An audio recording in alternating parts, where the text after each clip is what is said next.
ایک خاص بات ہے، اسے بھی سمجھ لیجئے۔ آج کل تو اسمارٹ فون سب کے پاس ہے، جب آپ گوگل سرچ کریں گے اس میں لکھیں گے مسجد اقصی تو سنہرے گنبد والی ایک مسجد آئے گی، 6 کونوں والی مسجد، اسے مسجد اقصی کا نام دیا گیا۔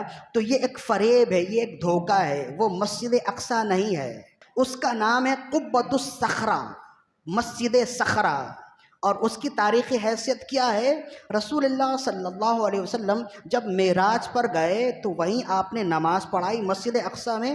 جب آپ کے لیے براق لایا گیا نا، تو آپ براق پر سوار ہونے کے لیے جب چڑھے تو ایک پتھر پر آپ نے قدم رکھا، اور صخرہ کہتے ہیں چٹان کو، پتھر کو۔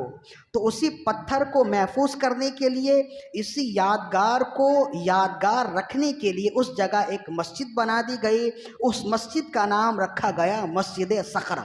یہ جو سنہرا گنبد ہے اور اس کی جو تزئین و آرائش ہے، خلیفہ عبد الملک بن مروان کے دور میں اس نے خود ہی اپنی نگرانی میں کیا، پورا سونے کا گنبد ہے۔ اس کے تھوڑے سے فاصلے پر ہی ہے مسجد جس کو مسجد اقصی کہتے ہیں، اس کا گنبد اس گنبد سے چھوٹا ہے، اور اس گنبد کا رنگ سرمئی رنگ کا ہے، اور اس کا احاطہ کم ہے، اور مسجد اقصی کا احاطہ بہت بڑا ہے۔ بیک وقت 2000 سے 4000 نمازی وہاں سما سکتے ہیں، اور ہو سکتا ہے کہ اس کی تعداد زیادہ بھی ہو، یہ ایک اندازہ ہے۔ اس کے نیچے سرنگیں ہیں، اس کے نیچے مزید عبادت گاہیں ہیں۔ مسجد اقصی کے نیچے حضرت مریم رضی اللہ عنہا جس جگہ بچپن آپ نے گزارا، مسجد اقصی کی طرف محراب مریم ہے، وہ بڑی یادگار ہے، قرآن مجید میں بھی ہے۔ حضرت زکریا جہاں عبادت کرتے تھے وہ جگہ بھی ہے، حضرت داؤد علیہ السلام جہاں عبادت کرتے تھے وہ جگہ بھی ہے، بنی اسرائیل جس چٹان پر اپنی قربانی رکھتے تھے اور آگ آ کر کھا جاتی تھی وہ چٹان بھی اسی جگہ ہے۔ یعنی کہ ایک نہیں، قدم قدم پر وہاں یادگاریں، اور ساری یادگاریں مسجد اقصی میں ہیں۔ ظاہر ہے کہ ساری مشینری یہودیوں کی ہے، وہ چاہتے ہیں کہ مسلمانوں کے ذہنوں سے، ان کے تصور سے مسجد اقصی کا خاکہ مٹ جائے، تاکہ جب ہم مسجد اقصی کو توڑ دیں تو کوئی یہ نہ کہے کہ ہماری مسجد ٹوٹ گئی۔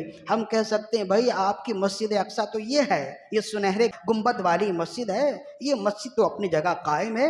اس وجہ سے ایک شروع دن سے ہی وہ یہ سازشیں کر رہے ہیں کہ جب بھی آپ مسجد اقصی کہیں، لکھیں تو فوراً سنہرے رنگ کے گنبد والی مسجد آ جاتی ہے۔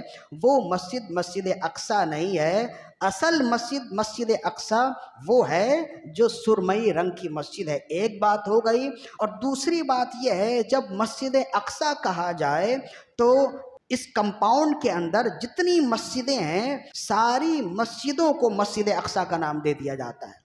اصل مسجد اقصی تو وہی ہے، لیکن حضرت عمر بن خطاب نے جب فتح کیا تھا تو وہاں ایک مسجد بنائی تھی، اور اس مسجد کا نام مسجد عمر بن خطاب ہے۔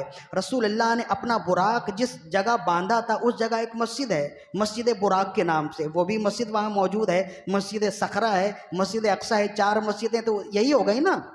تو اسی طرح اور بھی مسجدیں ہیں، تو تمام مسجدوں کو ملا کر ایک نام دیا جاتا ہے، اور اس نام کو کہتے ہیں مسجد اقصی، ورنہ اصل میں مسجد اقصی وہ ہے۔ یہ مجموعی طور پہ بھی کہنا ٹھیک ہے اور مسجد اقصی کہنا بھی ٹھیک ہے۔